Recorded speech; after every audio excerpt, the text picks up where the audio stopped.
Hello, नमस्कार. 2 दिवसांनी भेटतीये, पण छान टॉपिकवर. तर विषय असा आहे. तुमच्याकडे सगळ्या उत्तरांचा ठाव-ठिकाणा असायलाच हवा, हे गरजेचं नाही. परफेक्ट प्लॅन प्रत्येक वेळी असणं नाहीये गरजेचं. कधी-कधी तुमच्या मनाला इतकंच कळणं खूप जास्त महत्वाचं असतं, की आता इथे थांबता येणार नाही आपल्याला. आता इथून आपल्याला पुढे निघावं लागेल.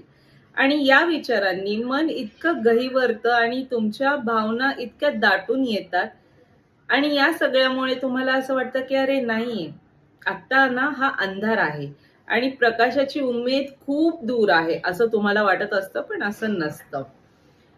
पण तुमच्या मनाला माहीत असतं, की नक्की काय हवंय? नक्की कुठे जायचंय? कुठे पुढे जायचंय मला? आणि म्हणूनच हातात नकाशा नसतानाही ते मन तुम्हाला त्या उमेदीच्या प्रकाशापर्यंत घेऊन जायला नेहमी मदत करतं. कारण तुमच्या मनाला माहीत असतं, की पुढे पडणारं प्रत्येक पाऊल, अगदी छोटंसंही पाऊल, हे फक्त यशाचं आणि प्रगतीचंच असणार आहे तुमच्या आयुष्यामध्ये. त्यामुळे योग्य वेळी चुकीच्या ठिकाणांवरून पुढे जायला नेहमी तयार राहा.